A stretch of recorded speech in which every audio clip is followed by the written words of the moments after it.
Friend, ನಿಮ್ಮ ಒಂದು Google ಪೇನಲ್ಲಿ ನೀವು ಮಾಡಿರುವಂತಹ ಟ್ರಾನ್ಸಾಕ್ಷನ್ ಅಂದ್ರೆ ಹಿಸ್ಟ್ರಿ, ನೀವು ಫೋನ್ ಪೇಯಲ್ಲಿ ನೀವು ಕ್ರೆಡಿಟ್ ಆಗಿರೋದು, ಡೆಬಿಟ್ ಆಗಿರೋದು, ನಿಮಗೆ ಹಿಸ್ಟ್ರಿ ನೋಡೋದು ಬಹಳ ಕನ್ಫ್ಯೂಸ್ ಆಗ್ತಾ ಇದೆ ಅನ್ನೋರಿಗೆ ಗೂಗಲ್ ಪೇನಲ್ಲಿ ಹೇಗೆ ನಿಮ್ಮ ಒಂದು ಟ್ರಾನ್ಸಾಕ್ಷನ್ ನೋಡೋದು, ಟ್ರಾನ್ಸಾಕ್ಷನ್ ಹಿಸ್ಟ್ರಿ ನೋಡೋದು ಅಂತ ಈ ಒಂದು ವಿಡಿಯೋದಲ್ಲಿ ಕಂಪ್ಲೀಟ್ ಆಗಿ ತಿಳಿಸ್ತೀನಿ ಫ್ರೆಂಡ್. ಟೋಟಲ್ ಆಗಿ ಹೇಳ್ಬೇಕಂದ್ರೆ ಇಲ್ಲಿ ಫೋನ್ ಪೇಲಿ ಡೈರೆಕ್ಟ್ ಆಗಿ ಮೇನ್ ಪೇಜ್ ನಲ್ಲಿ ಸಿಗುತ್ತೆ.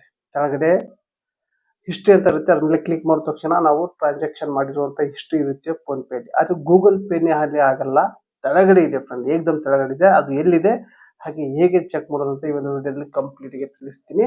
ಹಾಗೆ ನೀವೆಲ್ಲ ಫಸ್ಟ್ ಟೈಮ್ ನನ್ನ ಚಾನಲ್ ನೋಡ್ತಾ ಇದ್ದಿರಲ್ಲ, ನೋಡೋರೆಲ್ಲ ಒಂದು ಸಬ್ಸ್ಕ್ರೈಬ್ ಬಟನ್ ಪ್ರೆಸ್ ಮಾಡಿ, ಯಾಕೆ ಬೆಲ್ ಐಕನ್ ಕೂಡ ಪ್ರೆಸ್ ಮಾಡಿ, ನೀವು ಆಲ್ ಅಂತ ಸೆಲೆಕ್ಟ್ ಮಾಡ್ಕೊಂಡ್ರೆ ನಾನು ವಿಡಿಯೋ ಪ್ರತಿ ನೋಟಿಫಿಕೇಶನ್ ಮೂಲಕ ತಲುಪುತ್ತೆ ಫ್ರೆಂಡ್. ಬನ್ನಿ ಫ್ರೆಂಡ್, ಬಗ್ಗೆ ಕಂಪ್ಲೀಟ್ ಆಗಿ ತಿಳಿಸ್ಕೊಡ್ತೀನಿ ಫ್ರೆಂಡ್. ಮೊದಲಿಗೆ ನಿಮ್ಮ ಒಂದು ಗೂಗಲ್ ಪೇ ಓಪನ್ ಮಾಡ್ಕೊಳ್ಳಿ.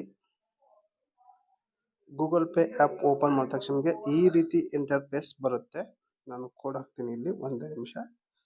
ನಿಮಗೆ ಓಪನ್ ಆಗುತ್ತೆ. ಇಲ್ಲಿ ಯಾವುದೇ ಒಂದು ಮೇನ್ ಪೇಜಲ್ಲಿ ನಿಮಗೆ ಇಲ್ಲಿ ಗೂಗಲ್ ಪೇ ಹಿಸ್ಟ್ರಿ ನೋಡೋಕೆ ಸಿಗಲ್ಲ.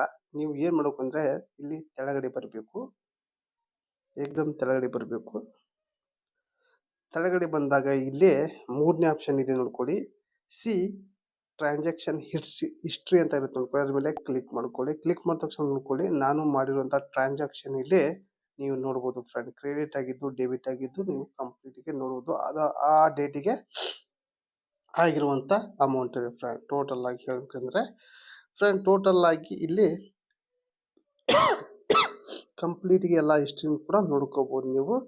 ನಿಮಗೆ ಯಾವ್ಯಾವ ಹಿಸ್ಟ್ರಿ ಏನೇನು ಮಾಡಿರಿ ಅಂತ. ಆಮೇಲೆ ನೀವು ಇಲ್ಲಿ ಮೇಲ್ಗಡೆ ಸರ್ಚ್ ಮಾಡ್ಬೋದು, ಯಾರೋ ಒಂದು ಹೆಸರು ಮೇಲೆ ಇತ್ತಂದ್ರೆ ಅವ್ರ ಒಂದು ಹೆಸರು ಮೇಲೆ ಸರ್ಚ್ ಮಾಡಿದ್ರೆ ಹೆಸರು ಕೂಡ ಬರುತ್ತೆ ಫ್ರೆಂಡ್. ಟೋಟಲ್ ಆಗಿ ನಿಮಗೆ ಈ ಒಂದು ವಿಡಿಯೋ ಕಂಪ್ಲೀಟ್ಗೆ ಅರ್ಥ ಆಯ್ತು ಅಂತ ತಿಳ್ಕೊತೀನಿ. ಹಾಗೆ ಈ ಒಂದು ವಿಡಿಯೋ ಇಷ್ಟ ಆದರೆ ಒಂದು ಲೈಕ್ ಕೊಡಿ, ಹಾಗೆ ಈ ಒಂದು ವಿಡಿಯೋ ನಿಮ್ಮ ಫ್ರೆಂಡಿಗೆ ಶೇರ್ ಮಾಡಿ ಅಂತ ಹೇಳಿ ಏನು ಮಾಡ್ತಾ ಇದ್ದೀನಿ. ಮತ್ತೆ ಬಾಯ್ ಫ್ರೆಂಡ್.